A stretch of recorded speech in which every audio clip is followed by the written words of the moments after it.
말씀 함께 공동하겠습니다. 주보의 마가복음 1장 잘못 나왔는데 16절부터 20절까지 우리 한 절씩 교독하도록 하겠습니다. 자, 마가복음 1장 16절. 갈릴리 해변으로 지나가시다가 시몬과 그 형제 안드레가 바다에 금을 던지는 것을 보시니 그들은 어부라. 예수께서 이르시되 나를 따라오라. 내가 너희로 사람을 낚는 어부가 되게 하시라 하시니 곧 그물을 버려두고 따르니라. 조금 더 가시다가 세베대의 아들 야고보와 그 형제 요한을 보시니 그들도 배에 있어 그물을 빚는데 곧 부르시니 그 아버지 세베대를 그들과 함께 배에 버려두고 예수를 따라가니라. 아멘. 자리에 앉으시기 바랍니다. 자, 오늘은 단순함이 능력이다라는 제목을 가지고 말씀을 나누겠습니다. 여러분, 교회가 해야 될 일이 어떤 것들이 있을 것 같습니까? 성교 그런 것도 하지만 친교도 중요한 일들 중에 하나죠. 연말에 윷놀이 한다던가 볼링기를 통해서 수익금을 또 선교제 보낸다던가 또 족구, 또 야외 등등 이런 친목도 참 필요합니다. 그런데 이런 것 말고 정말 교회가 해야 될 한 가지만을 남겨놓으라고 한다면, 이 일만큼은 반드시 해야 한다면 그것은 여러분 복음진 겁니다. 여러분이 오늘 하루 사는 것, 내일 하루 눈을 뜨신다면 내일 하루 하나님이 또 그 호흡을 주시는 이유는 정말 죄송하지만 여러분 가정을 잘 치세하고 여러분의 앞날을 위해서 주시는 하루가 아니라 하나님께서 우리의 삶을 통해 지금도 신음하고 지금 죽어 지옥 갈 수밖에 없는 자들이 있기에 그들에게도 복음을 전하기 위해서 그 하루의 건강을, 물질을 허락하시는 것입니다. 그러니까 이걸 잊어버리면 여러분 우리 다 잊어버리는 거예요. 자, 로마서 1장 14절 15절 읽겠습니다. 시작. 그러나 인구나 야만인이나 유리인이나 어리석은 다 내게 지친 자라. 그러므로 나는 할 수 있는 대로 로마에 있는 너희에게도 복음 전하기를 원한다. 그러니까 교회의 첫 번째 사명은 복음 증거라는 거예요. 하지만 여러분 한 명 한 명이 교회인 거 우리 성경 공부할 때 배웠죠? 우리가 교회, 우리가 예수 믿는 사람이 모인 곳이. 그래서 우리가 해야 될, 여러분이 해야 될 일이 뭔지 아십니까? 열심히 살아가는 건 필요하지만 그 가운데 그 목적이 나에게 붙여진 사람들에게 간접적이든 직접적이든 예수의 사랑을 전할 수 있어야 합니다. 그게 첫 번째 교회의 사명이라는 거예요. 오늘날 많은 사람들이 오늘날 많은 교회들이 세상이 좋아하는 사회사업과 구제사업 등에만 초점을 맞추다가 영적으로 타락한 경우가 얼마나 많은지 모릅니다. 신학자 맥그라스라는 분도 복음 증거를 등한시하고 구제나 사회사업에만 매달리는 교회 모습을 보면서 주택 보조금의 신학 이런 말을 씁니다. 즉 본질은 놓치고 대신 사회사업과 구제사업 같은 것에 집중해서 그것들에 만족하고 위로받는 오늘날의 교회를 비꼬면서 하는 말입니다. 구원받은 우리는 그 구원의 은혜에 감격해서 하나님께 예배를 영광을 돌리고 있습니다. 예배를 무장하고 나서 그 다음 뭐 할 거냐는 거예요. 여기서 좋고 너무 좋아요. 회복도 있고 눈물도 흘리고 또 좋은 사람, 뜻이 많은 사람 만나서 기분도 좋고, 그리고 나서 나머지 6일을 여러분 어떻게 살 겁니까? 첫째로 우리가 해야 될 것이 바로 복음 증거 영혼구원이라는 것입니다. 바울은 믿음은 들음에서 난다고 했어요. 믿음은 들음에서 나며 들음은 하나님의 말씀으로, 그리스도의 말씀으로 말미암는다고 했습니다. 그러므로 전하는 자가 없이는 믿음은 생길 수가 없어요. 근데 그 전하는 것까지는 우리가 해야 됩니다. 전한 후에 역사는 하나님께서 하시는 것이지만 그 말씀을 전하는 것까지, 그게 전도예요. 말씀을 전해서 설득해서 예수를 믿게끔 만드는 것이 우리의 일이라고 하면 그것만큼 힘든 일은 없을 겁니다. 하지만 복음을 증거하는 것까지가 하나님이 원하시는 일이라면 누구든지 할 수 있습니다. 누구든지. 그러니 내가 먼저 구원받고 뜨겁게 예배된 후에는 나가야 된다는 거예요. 나가서 전해야 된다는 것입니다. 이렇게 복음 사역을 위해 우리가 부름을 받았죠. 그래서 이 부르심을 입은 자를 제자라고 합니다. 제자. 능력이 있어서 우리를 찾으신 것이 아니라 그저 복음을 전할 도구로서 우리를 부르신 거예요. 즉 내가 내 힘으로 무엇을 했다는 생각은 이 교회의 본질을 흐리고 망칠 수 있기 때문에 이런 말씀을 하셔서 우리를 부르시어 우리를 도구 삼아서 역사하시기를 원하시는 것입니다. 이렇게 예수 그리스도의 부르심을 입은 자, 그리고 내가 했다고 하는 자 사이에 근본적인 차이가 있음을 또 발견할 수 있어야겠습니다. 부르심을 입은 자는 중간에 어려움이 와도 포기하지 않습니다. 왜? 결과는 하나님께 있기 때문에. 열심히 전했는데도 환란이 온다면 그 가운데도 하나님의 뜻이 있기 때문에 우리는 포기하지 않고 갈 수 있어요. 그러나 내 힘으로 했다고 하는 자는 중간에 어려움이 있으면 그냥 포기하고 맙니다. 제가 미국교회 목회 시작한 게 3주가 됐습니다. 첫째 주, 둘째 주 피드백을 많이 받았어요. 무슨 말을 한줄 다 알아듣겠더라. 천천히 하고 이러니까 발음이 좀 그래도 하겠더라. 그런 얘기를 막 들으면서 너무 칭찬을 많이 하는 거예요. 그래서 그냥 만날 때마다 그 얘기 들을 때마다 Thanks to Jesus Christ 하면서 하나님께 영광 돌리려고 애를 썼고, 오늘은 왠지 많이 힘들었어요. 아침에 밥을 안 먹고 나와서 그런지 몰라도 많이 힘들었습니다. 예. 힘들었는데 끝나고 나서 어떤 분이 오셔서 네가 발음이 안 좋은 건 맞는 것 같아. 이렇게 얘기하더라고요. 근데 기분이 나쁘지 않았어요. 그런데 네가 지난 첫 주에 했던 말 생각하면서 네가 무슨 말을 하려고 하는지 집중을 하니까 오늘도 알아들었어. 참 잘했어. 이렇게 얘기하더라고요. 하나님께도 영광을 돌리고. 그러니까 지금 드는 마음의 생각이 아침에 그렇게 설교를 하고 우리 같이 참석하는 멘티프사님이나 분들도 있지만 아침에 참석을 하고 나니까 좀 진이 빠져요. 영어로 하니까. 그러니까 오후에 이렇게 오면서 좀 시간이 한 2-3시간 비잖아요. 이 시간을 좀 이제 쉬었다가 와야 되는데 우리 교회에 쉴 공간이 또 따로 없고 또 멘티프사님이 또 사무실 들어와서 이제 제가 그걸 하라 그랬거든요. 위가 더워서 이런 사무실에 들어와서 하라 그랬어요. 또 들어가는 게 멘티프사님 쉴 곳이 없고. 근데 오늘 찬성 광원이가 인도하는 거 들으면서 올라오면서 드는 생각은 이게 하나님이 하는 일이지 내가 하는 일이 아니라는 다시 생각이 됐고, 영어가 힘들고 어렵고 몸이 힘들어도 하나님이 복음을 증거하고 말씀을 전하는 그런 삶 가운데는 함께 한다는 또 믿음이 생기더라고요. 그래서 이 예배가 귀한 겁니다. 예배를 인도하는 저의 입장에서도 이렇게 은혜를 받습니다. 여러분, 정말 하나님께서 목사든 아니든 간에 하나님을 위해 영혼을 위해 살려고 하는 자들에게는 새로운 힘을 주심을 잊지 않기를 주님의 이름으로 간절히 축원합니다. 그래서 나는 부르심을 입었을 뿐이야 라고 생각하기 때문에 영어 목회도 할 수 있는 것 같고 이 목회도 할 수 있다는 걸 다시 한번 깨닫습니다. 하지만 안 들을 것 제가 이제 압니다. 그래서 매주 그런 마음이 안 들도록 여러분도 기도해 주셔야 되고, 그게 미국 목회든 한국 목회든 간에 목사가 살아야 교인이 살고 교회가 살고 교회가 살아야 여러분 한 분 한 분이 사는 거예요. 그러니 그냥 일주일 지나가지 마시고요. 저를 일주일에 몇 번 생각하십니까? 나다자매, 저 몇 번 생각하셨어요? 많이 하셨나요?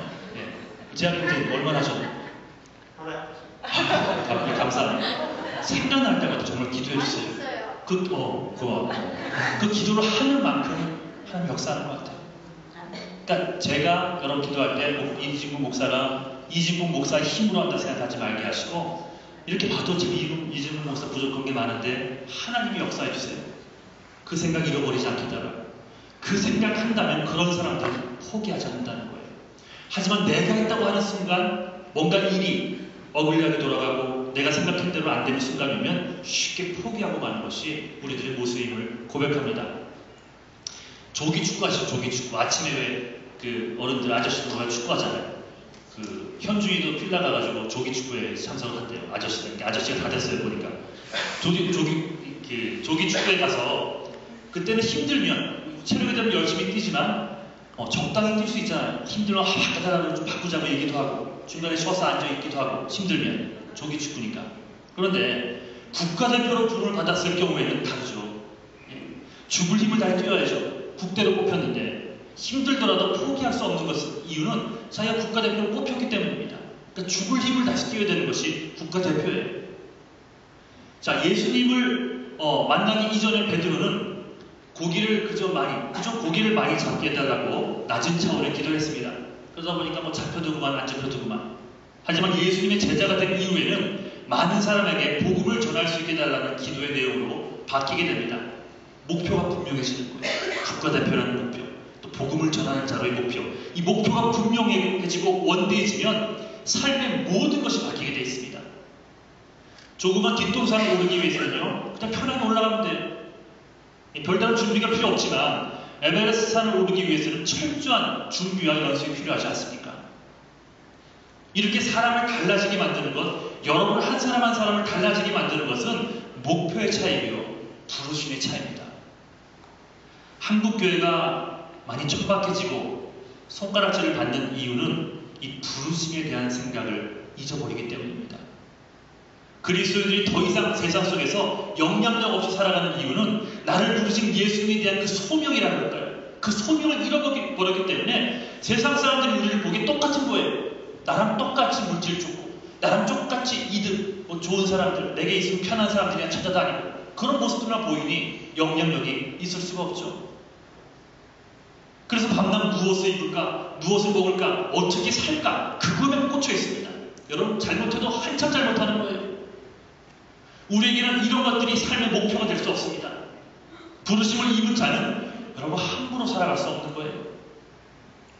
하지만 부르심을 입었다는 우리의 모습을 되돌아보고 기억할 때 사실 이것이 진리이긴 하지만 여전히 부족하고 여전히 나약한 우리 인간의 모습을 발견하게 됩니다.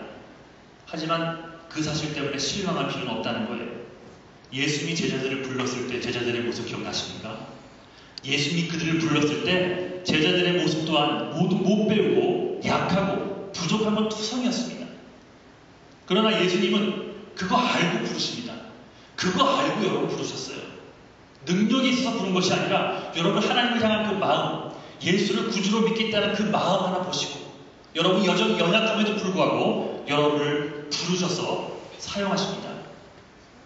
약한 사람을 불러 쓰시는 그 근거가 고린도전서 1장 26절에 나와 있습니다. 한번 읽어보겠습니다. 시작. 형제들아 너희를 부르심을 보라. 주체를 따라 하신 자가 많지 아니하며 능한 자가 많지 아니하며 문벌 좋은 자가 많지 아니하도다. 그러나 하나님께서 세상에 미련한 것들을 택하사 지혜 있는 자를 부끄럽게 하려 하시고 세상에 약한 것들을 택하사 강한 것들을 부끄럽게 하려 하시며 하나님께서 세상에 천한 것들과 멸시받는 것들과 없는 것들을 택하사 있는 것들을 패하려 하시나니 너희는 아무 육체라도 하나님 앞에서 자랑하지 못하게 하려 하시니라. 보세요. 하나님 입장에서도 약한 자를 불러야 자기 힘으로 했다는 자랑을 하지 못하지 않겠습니까?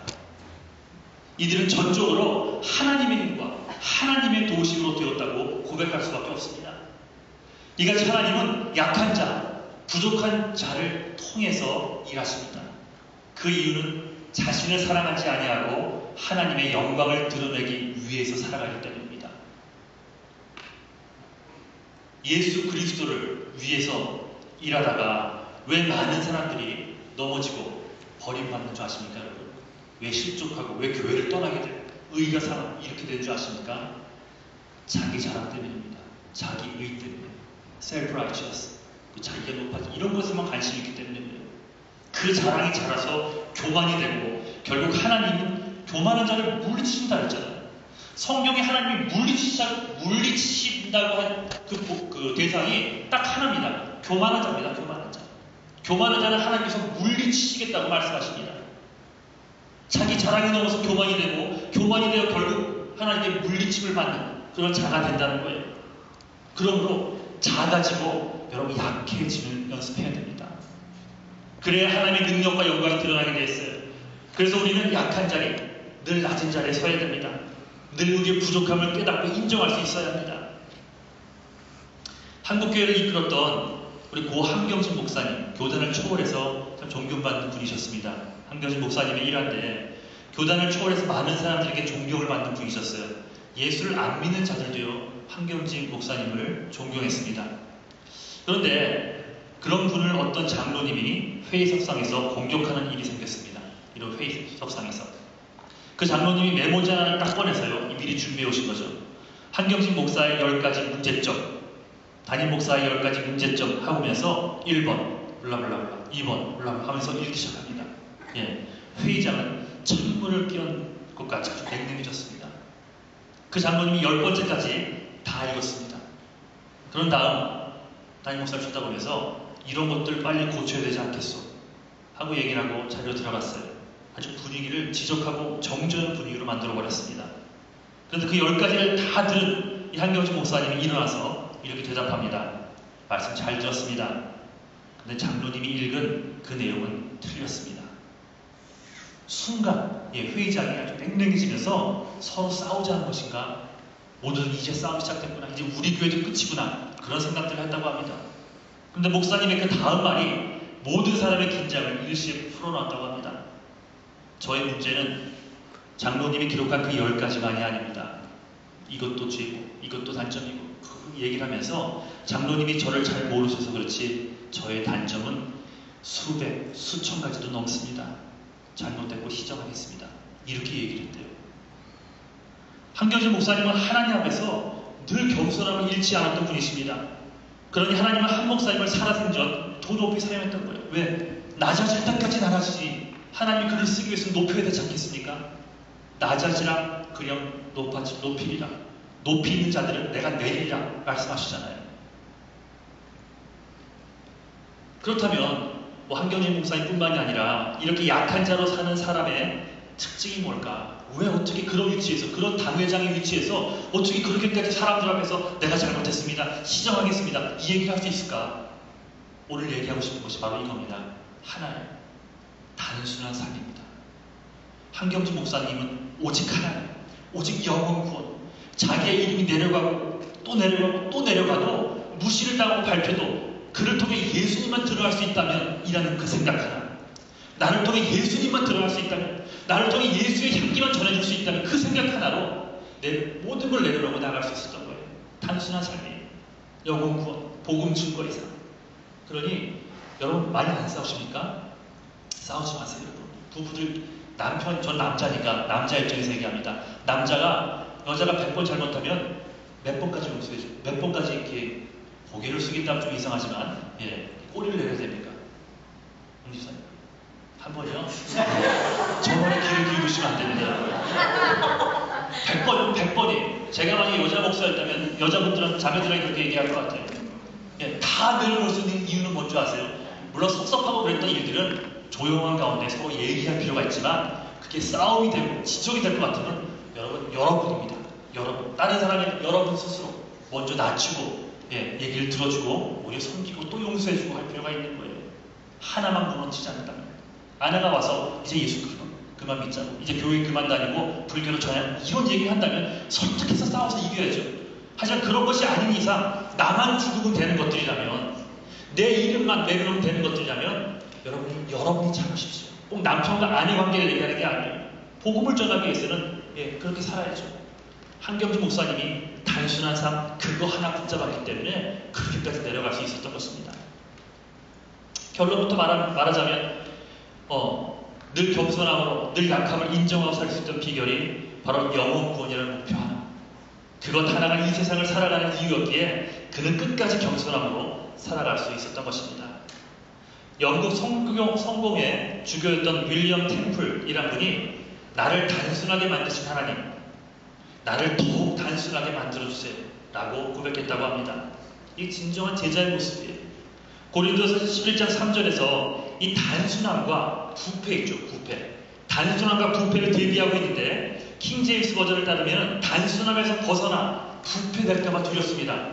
그렇게 고백을 합니다. 우리 단순한 인간 같은 이런 말 하잖아요. 근데 오히려 단순함에서 벗어나서 내가 부패할까봐 두렵습니다. 이렇게 고백하고 있어요. 하나님 앞에서 단순해짐이 진정한 제자도요 능력인 것을 잊지 마십시오.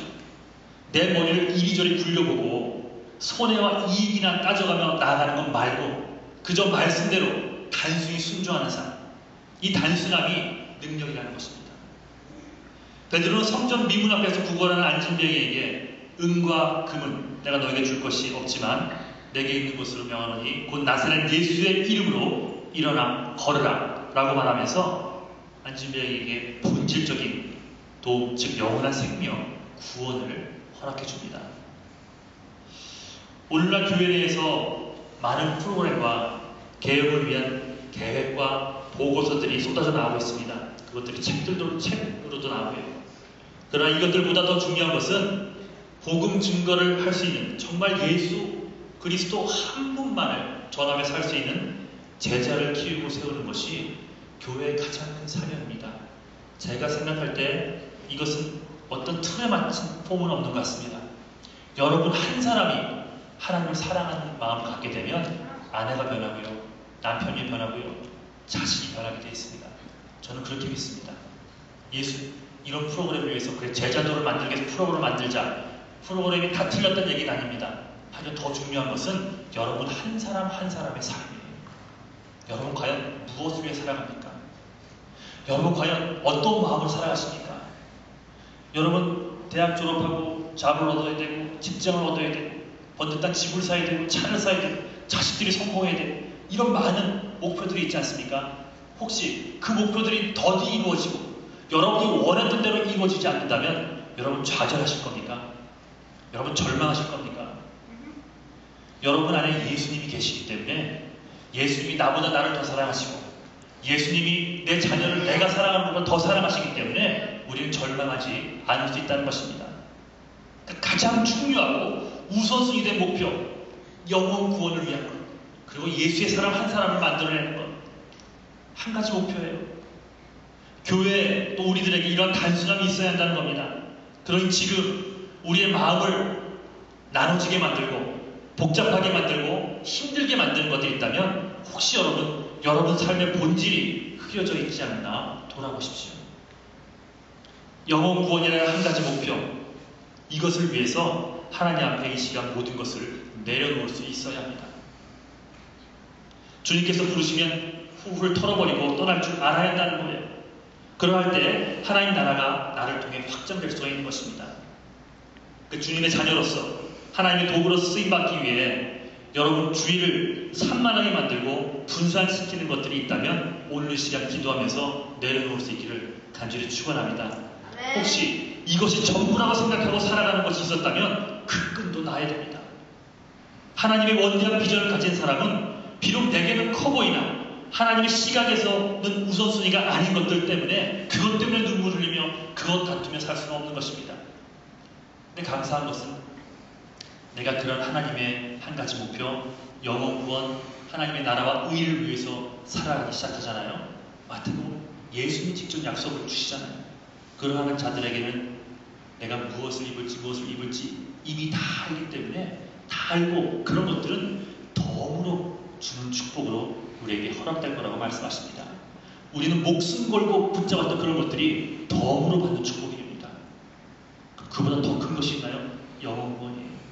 여러분이 살아가는 것처럼 여러분 주변에 누군가가 여러분의 모습을 통해 예수께 돌아오길 원하십니다. 그리고 하나님의 뜻이 딱 됐을 때는 여러분 부르실 거예요. 여러분 70살, 80살, 100살, 120살까지 살 것 같으니까 하나님이 여러분을 향해서 계획한 영혼 구원의 그 계획이 맞춰진다면 오늘 저녁이라도 하나님 우리를 하나님 품 안에 부를 수 있습니다. 그러니 하루를 살아가더라도 그 목표를 잊지 않고 살아갈 수 있는 여러분 모두가 되기를 주님의 간절히 축원합니다. 말씀을 정리하겠습니다. 하나님이 약한 자를 쓰신다 했어요. 그 약한 자로 강하게 하신다고 했습니다. 하나님은 약한 자에게 그저 단순한 삶을 요구하십니다. 동시에 하나님은 약한 자의 그 단순함을 들어 강하게 쓰신다고 약속하십니다. 어떻게 약한 자가 강한 자로 쓰임받을 수 있을까? 비록 우리는 약한 질그릇이지만 그 안에 하나님의 보배 바로 예수 그리스도를 담고 있기 때문입니다. 여러분이 귀합니다. 아멘? 여러분이 귀한 이유가 뭡니까? 여러분 본질이 귀한 게 아니에요. 여러분이 담고 있는 예수님이 귀하기 때문에 여러분은 귀하고 능력있게 살아갈 수 있는 것입니다. 이 찬양 아시죠? 약할 때 강한 되시네 나의 보배가 되신 주. 그리고 또 나 약해 있을 때에도 주님이 함께 계시고, 바로 능력의 예수님이 보잘것없는 우리 안에 계시기 때문에 우리는 강합니다. 복잡한 생각과 마음을 이제 하나님 앞에 신뢰함으로 내려놓고 동시에 우리를 부르신 단 하나의 삶의 목적을 다시 한번 깨닫기를 주님의 이름으로 간절히 축원합니다. 영혼 구원이라는 한 가지 목표를 가지고 오직 그 목표에 우리의 모든 관심과 에너지를 쏟고 살아갈 수 있기를 간절히 부탁을 드립니다. 그러면서 우리를 부르시어 이 세상 가운데 두신 하나님 아버지의 뜻에 합당한 자녀로 능력 있게 살아가는 여러분 될 수 있길 바랍니다. 여러분, 능력 있는 분, 내가 좋아하는 분, 그분과 함께 일한다는 게 너무 기쁜 거 아닙니까? 사람들끼리도 같이 있으면 좋고 힘이 되고 엔돌핀이 쏟는 그런 사람들이 같이 일을 하며 나간다면 그것만큼 기쁜 게 어디 있습니까? 근데 하나님이 여러분과 함께 일하시겠다고 하십니다. 목표 하나만 세우십시오. 돈을 벌어야 되는 이유, 군대를 가야 되는 이유, 한국으로 되는 이유, 미국에 남아야 되는 이유, 내가 결혼을 하게 되는 이유, 이 모든 것들의 목적이 바로 그 가운데 만나는 사람들에게 예수를 전하기 위함인 것을, 그것이 잃어버린 자들에 대한 하나님 아버지의 안타까운 마음인 것을 잊지 않고 살아드리는 여러분 모두가 되시기를 주님의 간절히 축원합니다. 자, 우리 앉은 채로 찬송 한 장 부르겠습니다. 나 약해 있을 때도